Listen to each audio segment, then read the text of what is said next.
ക്യാൻസറിനെതിരെ ഒരു മരുന്ന് കണ്ടുപിടിച്ചു. 100 രൂപ വിലയുള്ള മരുന്ന് കഴിച്ചാൽ ക്യാൻസർ വരുന്നത് തടയാൻ സാധിക്കും.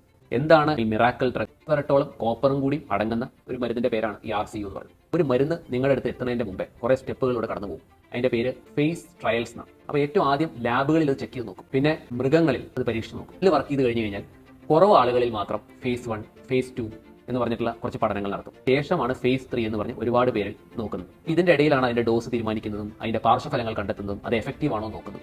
RCU എന്ന് പറഞ്ഞ മരുന്ന് ഇപ്പോൾ ലാബുകളിൽ അവർക്ക് ഫലപ്രദമായി തോന്നി. മൗസ് മോഡലിൽ പഠനം നടത്തി, അതിൽ എഫക്റ്റീവായി തോന്നി. ആ 2 സ്റ്റെപ്പ് വിജയിച്ചിരിക്കുന്നു എന്നാണ് ആ പ്രസ് റിലീസിന്റെ അർത്ഥം. ഇനിയും കടമ്പകൾ ഒരുപാട് കിടക്കാനിരിക്കുന്നു. ക്ലിനിക്കൽ ട്രയൽ നടത്തി അതൊരു അപ്രൂവ് ആയി വരാൻ പൊതുവെ ഒരു 10 കൊല്ലത്തോളമൊക്കെയാണ് സമയമെടുക്കാൻ. ഫാസ്റ്റ് പ്രോസസ്സായിട്ട് വലിയ പെട്ടെന്ന് നടത്താനുള്ള ഫേസ് ട്രയൽസിന്റെ ആ ട്രയൽസിലോട്ട് മുന്നോട്ട് പോകുന്നുണ്ട്. അതൊരു വിജയമായി മാറട്ടെ. ഈ മുഴുവൻ ട്രയൽസ് കഴിയാതെ ഒരിക്കലും മരുന്ന് എഫക്റ്റീവ് ആണെന്ന് പറയാൻ പറ്റില്ല. അപ്പോൾ ഈ കീമോതെറാപ്പിയും റേഡിയേഷനും ഒന്നും ഇല്ലാതെ നമ്മൾ ക്യാൻസർ ചികിത്സിക്കാൻ ഈ ഗുളിക മാത്രം കഴിച്ചാൽ മതി. അത് വളരെ തെറ്റാണ്. ഇത് ക്യാൻസർ മാറാനുള്ള ട്രീറ്റ്മെന്റ് അല്ല.